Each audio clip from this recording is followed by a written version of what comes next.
மாண்புமிகு பேரவைத் தலைவர் அவர்களே, மாண்புமிகு முதல்வர் அவர்கள் உங்களுக்கு தெளிவாக பதில் சொன்ன பிறகும் மீண்டும் மீண்டும் நீங்கள் சொல்வது திராவிட முன்னேற்ற கழகம் இதற்கு எதிராக இருப்பது போல காட்டுவதற்காக என்றுதான் நான் சொல்ல விரும்புகிறேன். திராவிட முன்னேற்ற கழகம் வன்னியர் சமூகத்திற்கு என்ன செய்திருக்கிறது என்பது அனைவரும் அறிந்தது.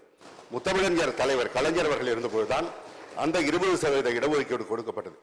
20% இடஒதுக்கீடு கொடுத்த தலைவர் கலைஞரை அந்த சமூகத்திற்கு எதிரானவர் போல் சித்தரிப்பதையே பாமக தொடர்ந்து செய்து வருகிறது.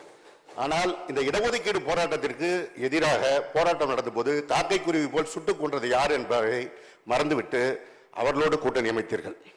இப்ப கடந்த சட்டமன்ற தேர்தலின் போது தேர்தல் நாள் அறிவிக்கென்று உள்கையாக பேசிக்கொண்டு அந்த 10% இடஒதுக்கீடை அறிவிக்க செய்து நீங்கள் உங்கள் கூட்டணியை அறிவித்தீர்கள். அந்த 10% அறவேக்கட்டத்தனமாக அவசர கூடத்தில் அள்ளி தெளிக்கப்பட்டது உங்களுக்கும் தெரியும். அது நீதிமன்றத்தால் நிராகரிக்கப்பட்டிருக்கிறது. நிராகரித்த பிறகும் நீங்கள் அவர்கள் செய்தது போல சொல்லிதான் தேர்தலை சந்தித்திருக்கிறீர்கள், பிறகு சந்தித்தீர்கள்.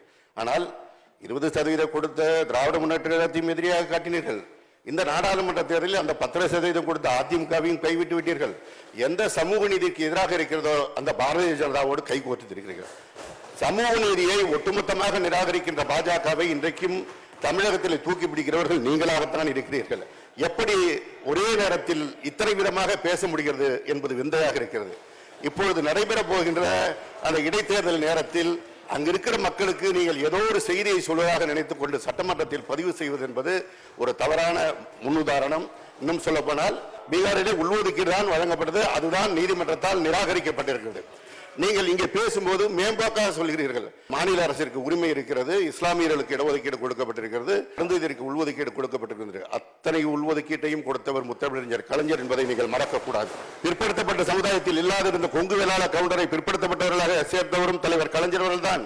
மிக பிற்படுத்தப்பட்ட சமுதாயம் என்ற ஒரு அமைப்பை ஏற்படுத்தி அதில் வன்னியர்களை சேர்த்தவரும் தலைவர் கலைஞர் அவர்கள் தான். இஸ்லாமியர்களுக்கு தனி இடஒதுக்கீடை கொடுத்தவரும் தலைவர் கலைஞர் அவர்கள் தான்.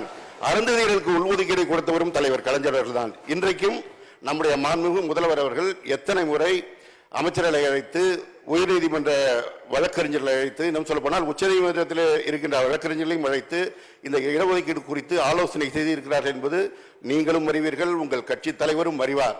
ஆனாலும் அவற்றையெல்லாம் மறைத்துவிட்டு மீண்டும் மீண்டும் திராவிட முன்னேற்ற கழகத்தை குற்றம் சாட்டுவதை போல பழியெல்லாம் திராவிட முன்னேற்ற கழகத்தின் மீது சுமத்துவது போல் பேசுவது என்பது அவைக்கு அழகல்ல, உங்கள் அரசியல் அனுபவத்திற்கு அழகல்ல. 21 பேருக்கு மணிமண்டபம் அமைக்கின்றவர் நம்முடைய முதலமைச்சர் அவர்கள். அந்த இறந்து போன குடும்பத்திற்கு உதவித்தொகை வழங்கியவர் முத்தமிழறிஞர் கலைஞர் அவர்கள். எல்லாத்தையும் செய்யறதும் தலைவர் கலைஞர் அவர்களும் இன்றைய முதலமைச்சர் திராவிட மாடல் முதலமைச்சர் தான்.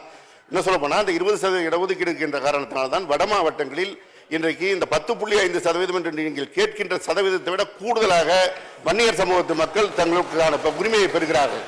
அத்தனை புள்ளி விவரங்களும் உங்களுக்கு வழங்கப்பட்டிருக்கிறது. இன்னும் சொல்ல போனால் டிஎன்பிசி வரைக்கும் புள்ளி விவரம் எடுக்கப்பட்டதிலே 10.5% தாண்டிதான் வன்னியர்கள் இந்த 20% இடஒதுக்கீடு இருக்கின்ற காரணத்தினால் பெறுகிறார்கள். நீங்கள் கேட்பது அதை குறைத்துக் கொடுப்பதற்கான வழியைத்தான் வகுத்துக் கொடுக்கும். இது வன்னிய சமூகத்தில் இருக்கின்ற படித்த மூத்த பல நிபுணர்கள் உங்களுக்கு கருத்தை தெரிவித்திருக்கிறார்கள். ஆனால் நீங்கள் புலிவாலை பிடித்து விட்டீர்கள். அந்த புலிவாலை பிடித்துக் கொண்டே போகிறீர்கள். புலியும் உங்களை விடாது, வாளையும் நீங்கள் விட முடியாது.